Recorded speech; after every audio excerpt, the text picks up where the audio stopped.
bergerak berbagi untuk negeri, guru penggerak majukan pendidikan, guru penggerak menghamba pada murid, kreatif rancang pembelajaran, hargai potensi, tingkatkan prestasi, lahirkan profil pelajar Pancasila. Belajar, bergerak, berbagi untuk negeri, kita menjalin kolaborasi.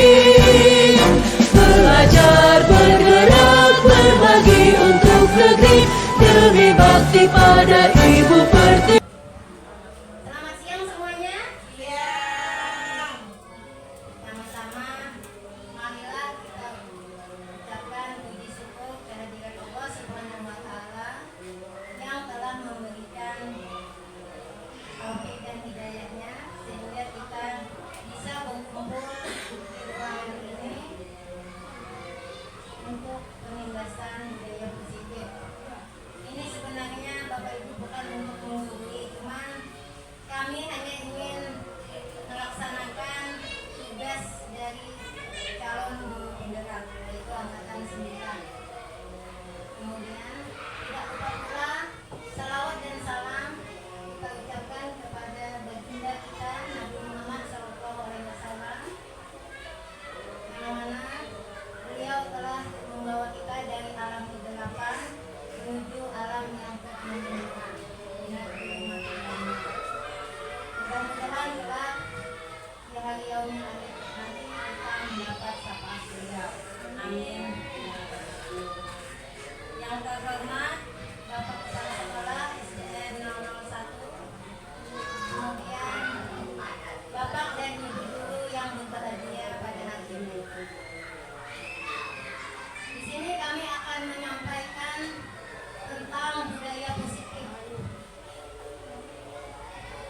yaitu diseminasi pemahaman dan pengalaman penerapan budaya positif. Selamat datang Bapak Ibu guru hebat.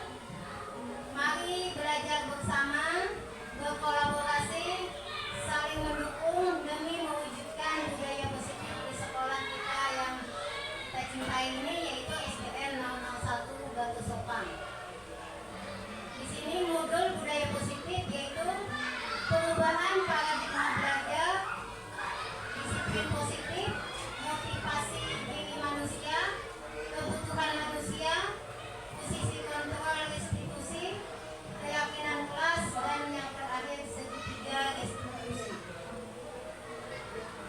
Pembelajaran dengan paradigma baru, yaitu pembelajaran yang dirancang berdasarkan prinsip pembelajaran yang terdiferensiasi, sehingga setiap siswa belajar sesuai dengan kebutuhan dari tahap pengembangan untuk mewujudkan profil pelajar Pancasila.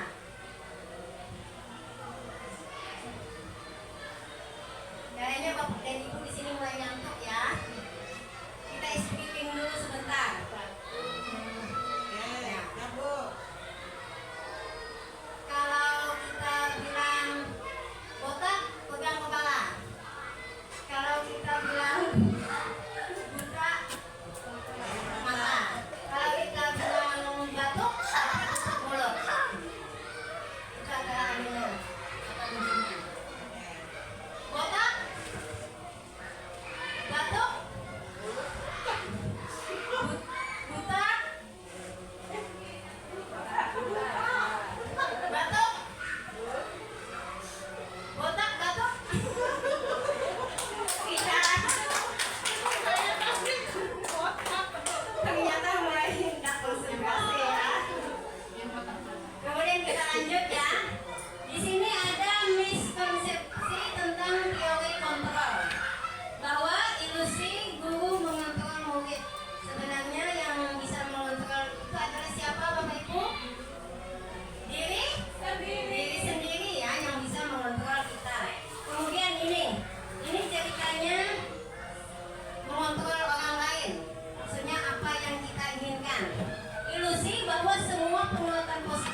ibu-ibu? Sukanya memaksakan. Kemudian di sini disiplin positif. Apa itu arti disiplin? Disiplin berasal dari kata disiplin yang artinya belajar, yaitu memiliki tanggung jawab terhadap apa yang dilakukan berdasarkan nilai-nilai yang kita yakini. Kemudian disiplin positif juga merupakan salah satu penerapan yang bertujuan untuk menumbuhkan kesadaran serta memberdayakan peserta didik tanpa penghargaan lewat ancaman atau hukuman. Maksudnya kita menerapkan disiplin itu anak menaati peraturan itu tanpa takut dihukum, kemudian tanpa dihargai ataupun tanpa ancaman. Sebagai pendidik kita guru, tujuan kita adalah menciptakan peserta didik yang memiliki disiplin diri, sehingga mereka berperilaku mengacu kepada nilai-nilai kebajikan universal dan memiliki motivasi intrinsik, yaitu motivasi dalam dirinya sendiri dalam perubahan perilaku ke arah yang lebih baik. Kemudian di sini ada nilai-nilai kebajikan, yaitu contoh nilai kebajikan. Pertama, profil pelajar Pancasila, beriman dan bertakwa pada Tuhan Yang Maha Esa dan berakhlak mulia, berkebinekaan global, gotong royong, mandiri, kreatif dan bernalar kritis. Kemudian di situ juga ada primary program, yaitu toleransi, rasa hormat, integritas, mandiri, menghargai, antusias, empati, keingintahuan, kreativitas, kerjasama, percaya diri dan komitmen. Kemudian ada juga nilai, yaitu keterampilan hidup, life skill, dapat dipercaya, kemudian lurus hati, tidak bengkok ya. Kemudian pendengar yang aktif, tidak merendahkan orang lain, karena kita ini kebanyakan bisa merasa diri hebat lalu merendahkan orang lain. Dan memberikan yang terbaik dari diri. Kemudian di sini disiplin positif, yaitu merupakan salah satu cara penerapan itu tadi untuk menumbuhkan kesadaran, memberdayakan anak untuk melakukan sesuatu tanpa sogokan, ancaman maupun hukuman. Di sini ada Ki Hajar Dewantara mengatakan merdeka itu artinya tidak hanya terlepas dari pemerintah, akan tetapi juga cakap buat memerintah diri sendiri. Itu namanya arti dari sebuah kemerdekaan ya. Kemudian Bapak Pendidikan Ki Hajar Dewantara juga menyatakan bahwa di mana ada kemerdekaan, disitulah harus ada disiplin yang kuat. Disiplin bersifat self-disiplin, yaitu kita sendiri yang mewajibkan kita dengan sekeras-kerasnya, tetapi itu sama saja, sebab jika tidak melakukan disiplin, wajiblah penguasaan lain mendisiplinkan kita. Kemudian di sini ada kebutuhan dasar manusia. Yang pertama, bertahan hidup. Kemudian kasih sayang dan rasa diterima, penguasaan, kebebasan dan kesenangan. 5 kebutuhan dasar manusia. Yang pertama, bertahan hidup. Apa contohnya Bapak Ibu di sini?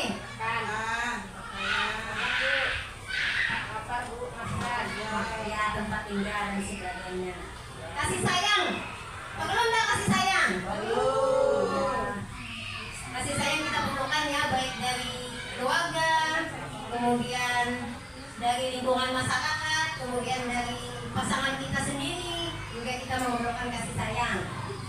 Rasa diterima, dipedulikan, berbagi, kerjasama, menjadi bagian dalam kelompok. Kemudian harga diri kita ya, keinginan untuk dianggap, memimpin, berprestasi dan diakui dan didengar. Kemudian kita juga memerlukan kebebasan, yaitu mandiri. Suka nggak Bapak Ibu diatur? Tapi kalau diatur guru yang baik pasti suka ya.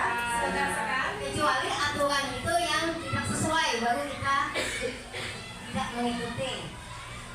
Kebebasan mandiri memiliki pilihan. Nah, seperti pencoblosan nanti ya, ada pilihan. Kampanye. Kemudian mencoba hal baru, mampu mengendalikan arah dirinya. Kesenangan. Nah, setiap manusia pasti ingin senang, maksudnya hidup bahagia, damai, sejahtera dan sebagainya. Yaitu bermain. Nah, kemudian homo yang membuat kita bisa tertawa dan tersenyum. Kemudian antusiasme dan tertawa, itu adalah kesenangan. Ya. Kemudian dari itu semua ada motivasi perilaku manusia. Kenapa manusia itu melakukan sesuatu? Yang pertama, untuk menghindari ketidaknyamanan atau hukuman. Ya.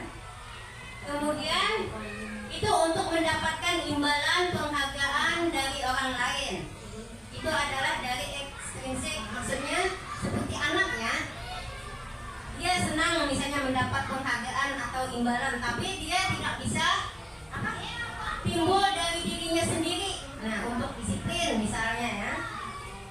Kalau dari dalam itu menjadi orang yang mereka inginkan dan menghargai diri sendiri dengan nilai-nilai yang mereka percaya. Misalnya itu tadi datang tepat waktu ke sekolah itu dari dirinya sendiri, bukan takut kena dihukum, tapi dia memiliki prinsip bahwa sekolah itu harus. Nah, itu ya coba prinsipnya.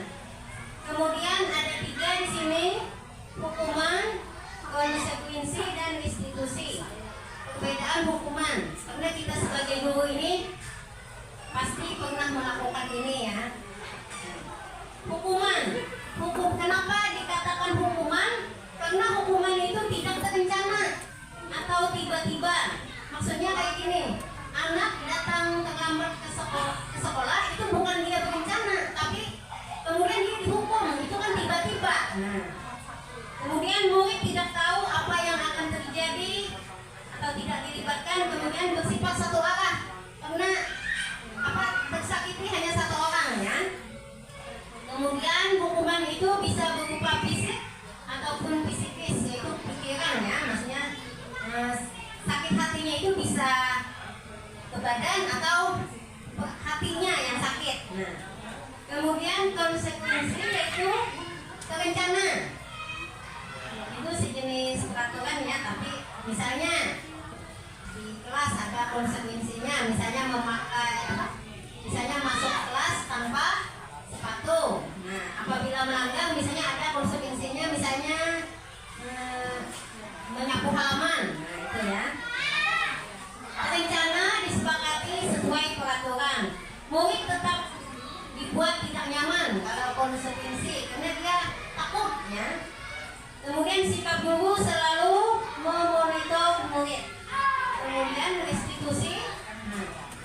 Proses menciptakan kondisi bagi murid untuk memperbaiki kesalahan, itu restitusi ya. Yang kedua, proses kolaboratif, yaitu kerjasama yang mengajarkan murid untuk mencari solusi sendiri. Dari ketiganya itu, Bapak Ibu, yang terbaik adalah restitusi. Karena di situ sekarang ini kita zaman hukum ya, kita tidak boleh menghukum anak, karena banyak rencana disepakati sesuai peraturan. Murid tetap dibuat tidak nyaman kalau konsekuensi, karena dia takut ya. Kemudian sikap guru selalu memonitor murid. Kemudian restitusi. Proses menciptakan kondisi bagi murid untuk memperbaiki kesalahan, itu restitusi ya. Yang kedua, proses kolaboratif, yaitu kerjasama yang mengajarkan murid untuk mencari solusi sendiri. Dari ketiganya itu, Bapak Ibu, yang terbaik adalah restitusi.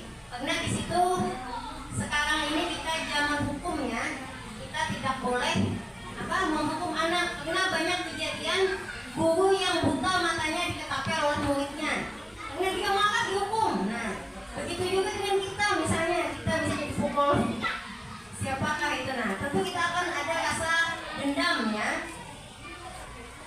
Kemudian di sini adalah konsep disiplin dengan identitas gagal, yaitu hukuman ya. Hukuman itu pasti menyakitkan.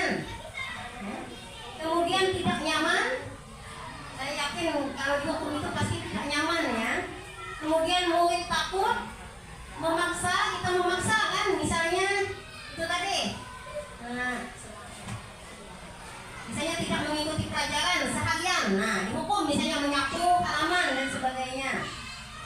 Kemudian murid menyembunyikan kesalahannya karena dia takut dihukum, akhirnya murid itu berbohong ya, atau tidak jujur lagi.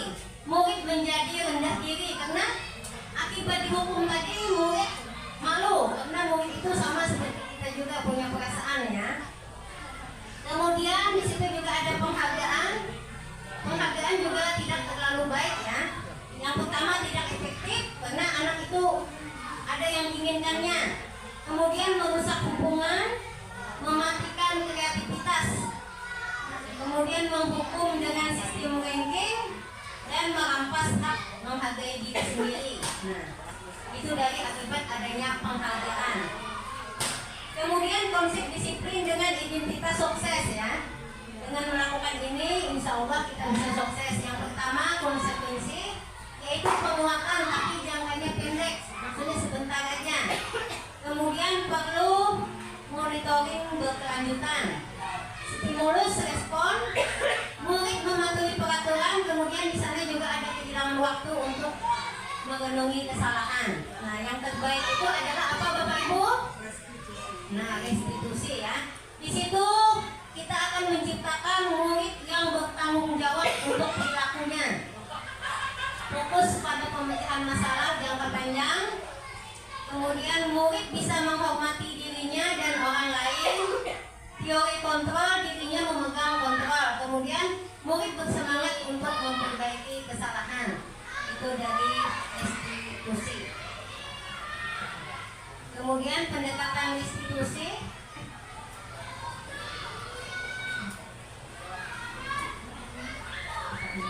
Restitusi adalah proses menciptakan kondisi bagi murid untuk memperbaiki kesalahan mereka sehingga mereka bisa kembali pada kelompok mereka dengan karakter yang lebih kuat.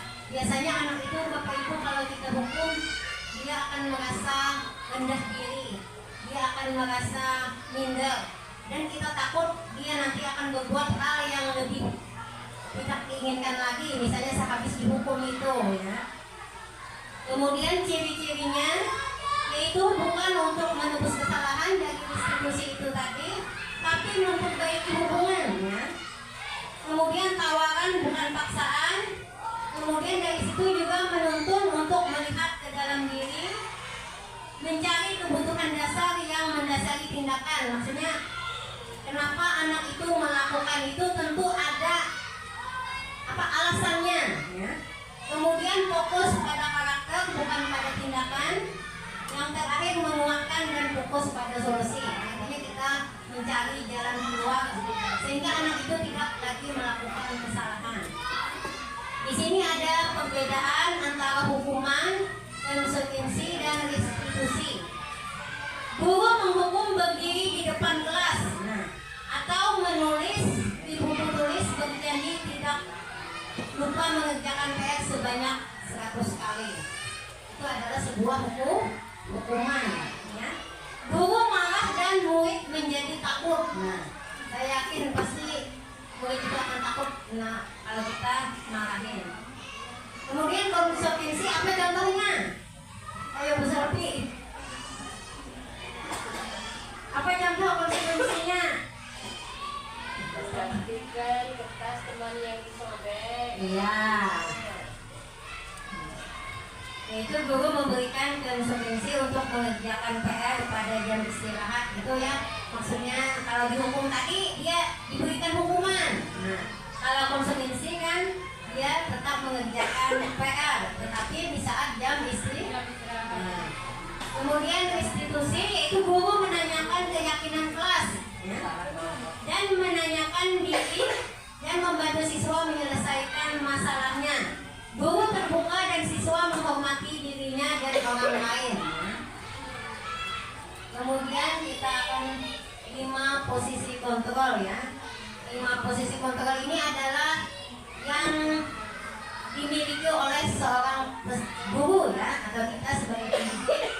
Yang pertama penghukum, kemudian pembuat merasa bersalah, kemudian teman, pemantau dan manajer. Penghukum ya. Guru itu contoh penerapan 5 posisi kontrol. Contohnya ini, kasusnya siswa datang terlambat. Biasanya dari penghukum itu, guru itu akan berkata, kamu selalu saja yang terlambat. Artinya apa? Memponis dia ya. Kemudian pasti selalu yang terakhir datang. Nah, itu ya. Kita memponis tindakan anak. Kemudian di sini juga ada membuat merasa bersalah. Kamu bagaimana ya? Kamu sudah janji dengan ibu tidak akan datang terlambat lagi. Buat kamu kenapa ya? Senang sekali mengecewakan ibu. Ibu benar-benar kecewa sekali. Di sini memang nadanya agak lembut, tetapi menyakitkan perasaannya, menyakitkan ke perasaan anak. Kemudian di sini ada juga posisi teman, yaitu guru akan berkata, ya sudah, hari ini tidak apa-apa, sana duduk. Nah, itu adalah posisi sebagai teman. Ya. Kemudian yang keempat, pemantau. Nah, pemantau itu akan menanyakan kepada anak yang bersalah ya, atau yang melakukan tindakan melanggar peraturan. Nah, peraturannya apa? Nah, menanyakan kemudian apa yang telah kamu lakukan, kemudian sanksi atau konsekuensinya apa. Yang terakhir adalah posisi kontrol, yaitu manajer. Apakah kamu mengetahui kesalahanmu? Nah, guru menanyakan kepada siswa tersebut, bagaimana kamu akan memperbaiki masalah ini. Kemudian contoh penerapan 5 posisi kontrol guru ya. Kasus siswa tidak memakai atribut lengkap saat upacara bendera. Nah, hukumannya apa contohnya? Ya, hormat pada bendera selama satu jam. Nah, berarti ini adalah posisi guru yaitu kita sebagai penghukum, karena kita menyuruh dia hormat kepada bendera selama 1 jam. Kemudian di situ juga ada pembuat merasa bersalah. Nah, berapa kali ibu bapak harus beritahu kamu selalu saja yang mengecewakan ibu atau bapaknya. Kemudian di sini contohnya sebagai teman, ayo dong. Nah, ibunya berkata ya, ikuti aturan sekolah, tolong bantu ibu atau bapak ya. Sekali ini ya sudah, tidak apa-apa, lain kali jangan sampai membuat seperti ini lagi ya. Nah, itu adalah sebagai teman. Sebagai teman juga tidak baik kita lakukan ya, karena anak kita boleh berteman tapi ada batasannya. Jangan sampai guru itu dianggapnya nanti pas ketemu nah itu kan sebagai teman ya, kadang bisa begitu. Akhirnya anak itu merasa gurunya sebagai teman, akhirnya dia semau-maunya dengan kita ya. Kemudian pemantau, yaitu kamu sudah melanggar peraturan sekolah, kamu tahu konsekuensinya. Setelah upacara kamu beli atributnya ke koperasi dan jangan diulangi lagi. Itu pemantau ya. Yang terakhir, apakah kamu tahu kesalahanmu? Kemudian kira-kira bagaimana kamu memperbaiki kesalahanmu? Itu adalah posisi sebagai manajer. Kemudian di sini kita akan membahas tentang keyakinan kelas. Untuk menciptakan budaya positif, kita harus ada keyakinan kelas. Mengapa keyakinan kelas bukan peraturan kelas? Karena kalau peraturan kelas itu biasanya yang membuat adalah guru ya. Misalnya itu tadi, datang tepat waktu ke sekolah dan sebagainya. Nah, kalau keyakinan kelas itu adalah dibuat bersama antara guru dan murid berdasarkan kesepakatan bersama. Di sini keyakinan kelas, hukuman dan penghargaan. Mengapa kita memiliki peraturan harus menggunakan helm misalnya bila mengendarai kendaraan roda 2 dan sebagainya ya. Kemudian di sini cara membuat peraturan kelas. Yang pertama, mempersilahkan warga sekolah atau murid untuk berjuang pendapat tentang peraturan yang perlu disepakati di kelas. Biasanya kita menggunakan kertas target, maksudnya apa yang mereka inginkan di kelas itu. Yang kedua, mencatat semua masukan para murid atau warga sekolah di kertas besar atau poster agar semua siswa dapat melihat hasil surat pendapat tadi. Kemudian yang ketiga, susunlah keyakinan kelas atau sekolah sesuai prosedur pembentukan keyakinan kelas. Kemudian ada biasanya kata misalnya jangan terlambat. Nah itu kan katanya agak negatif. Jadi misalnya datang tepat waktu dijadikan kalimat positif. Misalnya begini, masuk jangan memakai sepatu ke dalam kelas. Nah kalau jangan itu kan kayaknya peraturan karena mengatur dia, tapi itu tadi masuk kelas melepaskan sepatu. Kemudian tinjau kembali daftar surat pendapat, kita baca semua dari yang anak tuliskan tadi.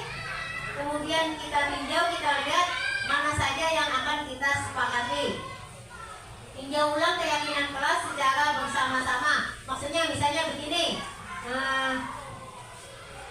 tidak boleh makan di dalam kelas. Nah, misalnya ya, saat jam istirahat tidak ada yang di dalam kelas. Nah, setuju atau tidak? Nah, itu ya. Itu maksudnya kesepakatan. Kemudian yang keenam, setelah keyakinan sekolah atau kelas dibuat, maka semua warga sekolah meninjau ulang dan menyetujuinya. Dan yang terakhir, keyakinan sekolah atau kelas bisa dilekatkan di dinding kelas di tempat yang mudah dilihat. Nah, setelah kita menyelesaikan keyakinan kelas, ini contohnya. Nah, biasanya anak itu lebih disiplin karena dia sendiri yang membuatnya, dia sendiri yang membuat peraturannya sendiri. Tidak mungkin dia melanggar. Nah, itu ya.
Sudah selesai semua ya?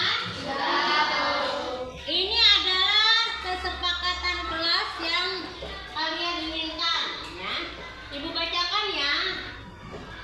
Ini saling menghargai teman-teman. Sepakat nggak? Sepakat. Kemudian kelas bersih dan disiplin. Sepakat? Sepakat. Datang tepat waktu. Sepakat? Sepakat. Ini sebelum masuk kelas ucapkan salam kepada gurumu. Sepakat. Sepakat. Kemudian masuk kelas melepas sepatu. Sepakat? Sepakat. Ini selalu jaga kebersihan saat di kelas. Setuju? Setuju. Kemudian melaksanakan pikir di kelas. Setuju nggak? Setuju. Utamakan salam jika ingin masuk kelas. Nah, sama seperti tadi ya. Kemudian ini melaksanakan pikir kelas, pikir dengan bersih, hampir sama ya, datang sekolah tepat waktu. Ini membuang sampah pada tempatnya. Setuju? Setuju. Kemudian ini datang tepat waktu juga, sama ya. Melepas sepatu untuk masuk kelas. Ini belajar dengan tenang saat guru menjelaskan. Setuju nggak? Setuju. Nih, saat belajar dengan tata tertib dan belajar dengan baik dan selalu aktif ya. Setuju nggak? Setuju. Mengerjakan PR tepat waktu. Setuju nggak? Setuju.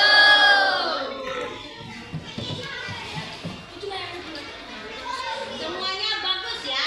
Berarti ini adalah kesepakatan kelas dan keyakinan kelas yang akan kita laksanakan di dalam kelas 6B ini. Ini ya.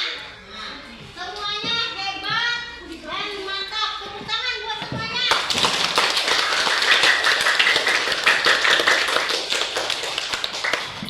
Berarti ya, apa yang kita tuliskan ini akan menjadi keyakinan kelas atau budaya positif yang ada di dalam kelas 6B. Setuju semuanya? Setuju. Sekarang ibu akhiri ya. Wabillahi taufiq wal hidayah. Wassalamualaikum warahmatullahi wabarakatuh. Waalaikumsalam warahmatullahi wabarakatuh. Kita yang terakhir yaitu apa itu restitusi ya. Restitusi adalah proses menciptakan kondisi bagi murid untuk memperbaiki kesalahan mereka sehingga mereka bisa kembali pada kelompok mereka dengan karakter yang lebih kuat. Itu adalah restitusi. Yaitu ini tiga restitusi. Yang pertama yaitu menstabilkan identitas. Setiap orang pasti pernah melakukan kesalahan. Karena kita manusia ya, tempat hilaf dan salah, tidak ada manusia yang sempurna ya. Kamu bukan satu-satunya yang pernah melakukan ini. Nah, kemudian validasi tindakan salah. Kamu tentu punya alasan mengapa melakukan itu. Maksudnya menanyakan kepada peserta didik kenapa anak itu berbuat seperti itu. Kemudian adakah cara yang lebih efektif untuk mendapatkan apa yang kamu butuhkan dari tindakannya tadi ya. Kemudian yang terakhir menanyakan keyakinan, nilai-nilai apa yang telah kita sepakati, yaitu dari keyakinan kelas kita menanyakan kepada anak. Kemudian kamu ingin menjadi orang yang seperti apa? Kita tanya kepada anak ya. Misalnya tadi yang sering bolos atau apanya. Ini adalah dari segi tiga institusi tadi. Nah, ini menstabilkan identitas yaitu berdasarkan prinsip membuat kesalahan adalah bagian dari proses pembelajaran. Karena apa yang kita lakukan itu dari proses belajar ya. Walaupun itu kadang salah. Karena dari kesalahan itu kita bisa belajar. Tidak mungkin kalau benar juga dari proses belajar. Berbuat salah itu wajar, tidak ada manusia yang sempurna. Kemudian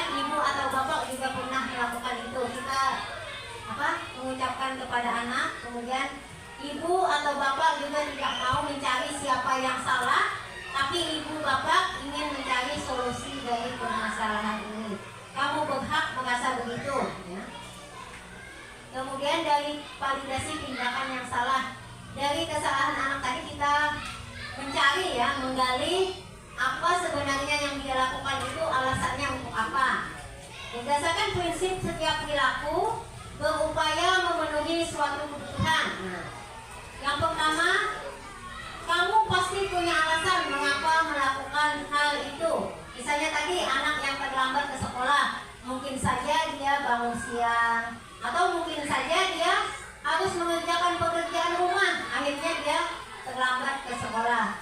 Kemudian yang kedua, padahal kamu bisa melakukan yang lebih buruk dari ini. Nah, maksudnya anak yang salah tadi kadang dia misalnya bisa memukul temannya dan sebagainya. Kamu patut bangga karena telah melindungi sesuatu yang penting buatmu. Kamu juga melakukannya karena mempertahankan sesuatu yang penting bagimu. Kemudian yang terakhir itu, dari anak tadi kita sudah mendapatkan misalnya alasannya datang terlambat tadi misalnya apa, ya. Menanyakan keyakinan. Berdasarkan prinsip teori kontrol bahwa pada dasarnya kita akan memotivasi secara intrinsik, ya, secara dalam, yaitu apa keyakinan kelas kita. Nah, misalnya tadi datang tepat waktu. Kemudian nilai-nilai apa yang telah disepakati bersama. Seperti apa gambaran sebuah kelas yang ideal menurut kamu? Kamu ingin menjadi orang yang seperti apa? Tentu anak itu ingin menjadi yang lebih baik. Nah, di sini penutup Bapak Ibu, dalam penerapan program disiplin positif hendaknya guru memiliki standar kepribadian profesional dan sosial yang baik, di mana guru mampu merefleksi dirinya dalam posisi kontrol saat ini. Bagaimana perjalanan dirinya sebagai among? Karena kita di sini tugas kita hanya menuntun, ya, bukan memaksa, tapi menuntun berdasarkan aturan. Nah, aturan yang berlaku itu atau manajer, ya, yang menuntun murid-muridnya menjadi insan yang mandiri, merdeka, dan bertanggung jawab. Mungkin, ya, itu saja Bapak dan Ibu. Kami mengucapkan terima kasih banyak karena telah menyiapkan waktunya. Kemudian apabila ada kata-kata yang salah atau kurang berkenan, mohon dimaafkan. Kami akhiri. Wabillahi taufiq wal hidayah. Wassalamualaikum warahmatullahi wabarakatuh.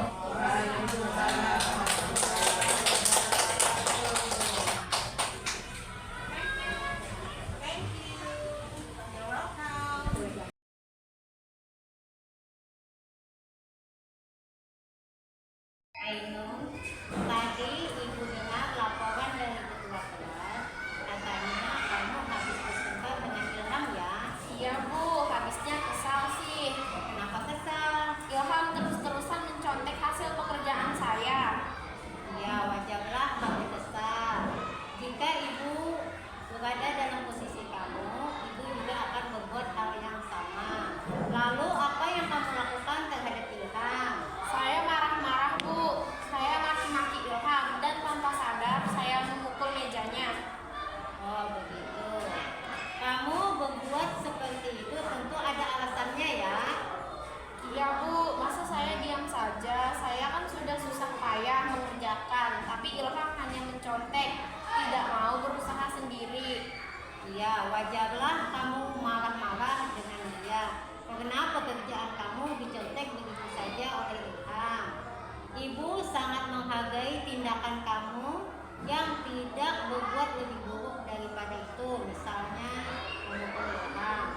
Sekarang coba kita pikirkan, tindakan kamu marah-marah sampai memukul meja itu apakah sesuai dengan keyakinan kelas kita?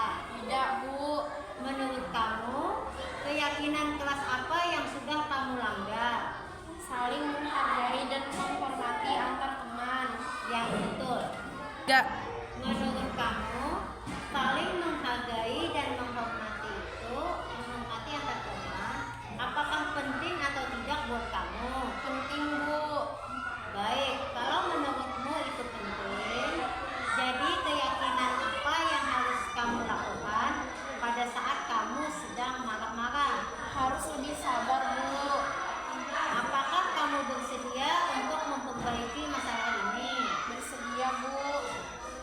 Kamu apakah bersedia memperbaiki masalah ini? Bersedia, Bu. Apa yang akan kamu lakukan untuk memperbaiki masalah ini? Saya harus bersabar dan menahan amarah saya. Jika ada teman yang mencontek, saya akan melapor kepada guru mata pelajaran atau wali kelas. Ya, tepat sekali tindakan kamu, Ainun. Tetap semangat ya. Sekarang silakan kembali